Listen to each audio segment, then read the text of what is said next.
Phil Bakari, good evening. There's been 6 incidents of firearm discharges at 4 residents across Vaughan since September 6th. 4 of the incidents involve 2 homes in particular. The one behind me here on Farrell Road, you can see it behind me with the red brick awning over the garage and the front walkway entrance. It was targeted back on September 6th and then again overnight around 3:30 in the morning. The first time I've heard surveillance video footage, there were some upwards of 15 shots fired at this home. Last night, a neighbor tells me she heard 3 shots, a pause, and then 3 more shots.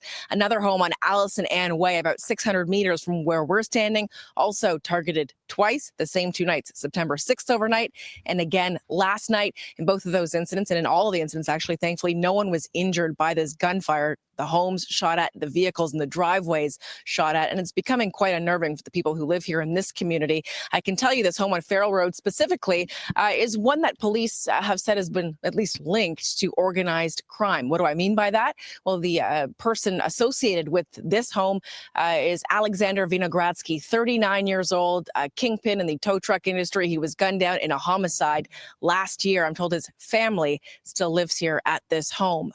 So remember, we've been talking about all those shootings that have been taking place in Vaughan, and we're just saying like, what the hell is going on with Vaughan, right?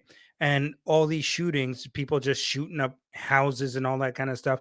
And we're saying, okay, this is just random stuff. No, I mean, we pretty much figured out already that this was targeted. But at this point, now we're seeing that there is linkage between all of these shootings in regards to just people going up to shooting houses. He's saying all of the incidents are linked, though they would not link all of them to the tow truck industry. Here's what we heard from York Regional Police Constable Lisa Moskaluk. We are aware, and we know, we understand that this is very concerning for the residents in the community of Vaughan. It's important to understand that these incidents are targeted between specific individuals. I can't get into the details of that, but they are not random. In total, there have been 6 shootings in Vaughan in the month of September at 4 separate addresses. All are being linked and are considered, as I say, targeted. I've told you about 2 of the incidents. The other one on Lady Angela Way, that's near Bathurst and Teston Road, and then another one over at Weston and Highway 7 as well. I want to bring in our crime analyst, Steve Ryan, who's joining me here on Farrell Road to talk about this situation. When you've got 6 incidents, 4 residents, police say they're linked. How do they go about linking these situations? Intelligence led, often, where they will gather information from people that are embedded in that industry to feed them information. And there's never a hurry to link them, let's say, to the tow truck industry. You don't want to link all these crimes if you're not 100% sure, because as I always say, once you link them, it's hard to unlink them. Now, they have said that the 2 shootings, as you alluded to, at this house where we're standing right now, they have. Ladies and gentlemen, this is a big deal because look at the look at the cars. Look at the houses here. This is not like you're in the middle of the hood here. Look at this neighborhood where all of these shootings are happening. And if you have children, you're absolutely terrified at this point what these kids are going to have to deal with if they're outside. These kids are probably never outside at this point in this neighborhood. Shootings all the time going on right now, a whole bunch just in the month of September alone.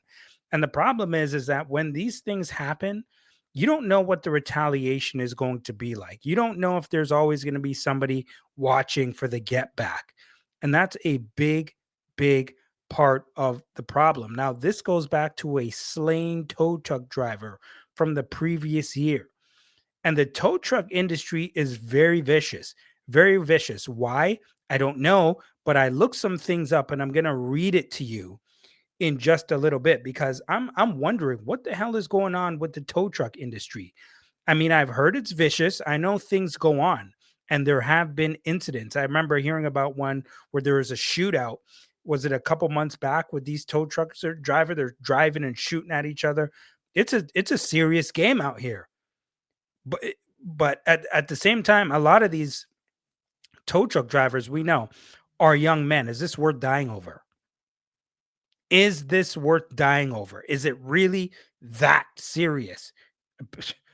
Apparently this is. Apparently it is. Let's continue here.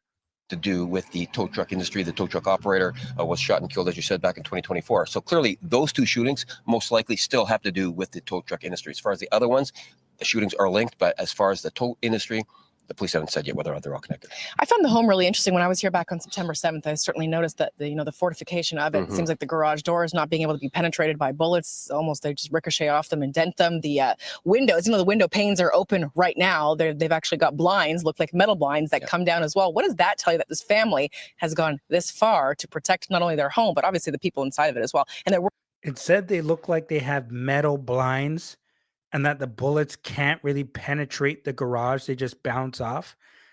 That's how you know there's a problem, ladies and gentlemen. If you have to go that far, to equip bulletproof blinds and garage doors, I'm not saying the garage door is bulletproof, but damn it, metal, something bad is going on. And you got to be able to protect yourself here. were children inside.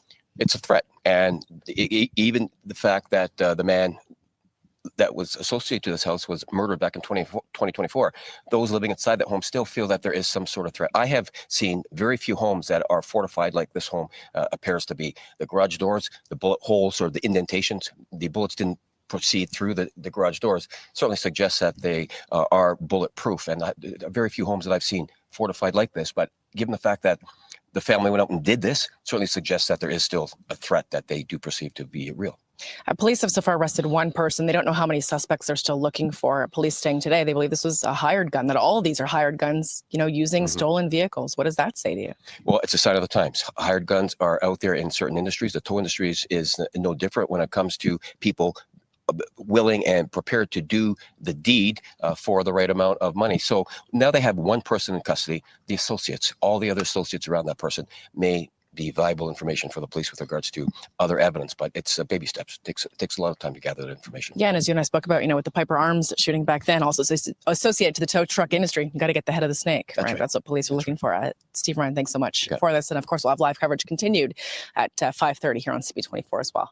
All right, so this is really crazy, and I'm hoping that nobody's going to be getting killed over this. But we already seen somebody already did actually, but I hope it just doesn't continue, because this is going to get bad, because it just seems like the retaliation is happening over and over and over again. And for people who don't realize how serious that this tow truck industry actually is when it comes to, some pretty violent things happening, especially from what we're seeing in Vaughan.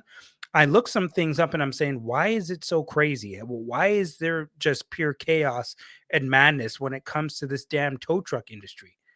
Because we've been hearing about stuff like this for years now when it comes to this subject, but it's ramping up and heating up exponentially. Now, territorial disputes. Companies compete for control over lucrative towing areas like busy highways or urban zones, leading to tensions over turf.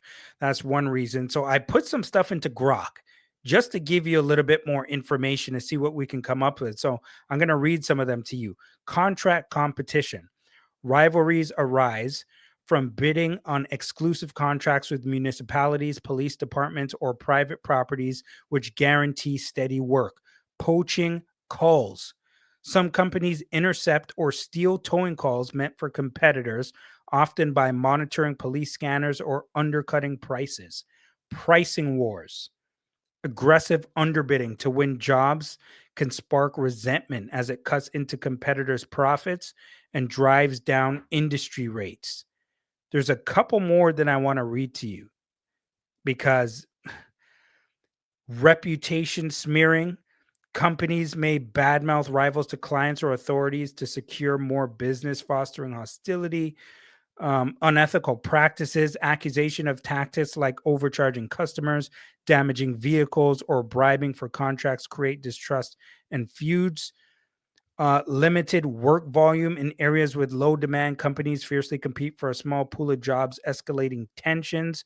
Owners may have personal grudges amplified by the high stress, competitive nature of the industry. I mean, this is legal and regulatory clashes. Disputes over licensing, permits, or compliance with towing regulations can lead to legal battles or sabotage. And as we can see, it can also lead to death. That's what it can also lead to. Ladies and gentlemen, the point of what I typically try to come back to, because I speak about these things for a reason, I always have to ask the question. You're towing trucks. Is this worth dying over? I repeat, is this worth dying over? And this is what I mean. We really have a bad communication problem in the world that we're living in right now. Because all of this can be handled with better communication for the most part. Sometimes you'll just agree to disagree. But at the end of the day, is this worth dying over? Houses are being shot up. God forbid you hit a child or something in that house if it goes through a window or something. This can go so much worse than it actually is right now that it's I don't even know what to say at this point. All of this over towing cars. And it's about more than towing cars. It's about money. It's about territory. It's about ego. All of those things combined equals not a very good situation. Ladies and gentlemen, the GTA is completely out of control. And at this point, I'm not 100% sure on how we're going to fix this thing. But damn it, we got to find better ways to communicate with each other and solve problems, because all this, what's going on right here, this ain't it. This ain't the answer.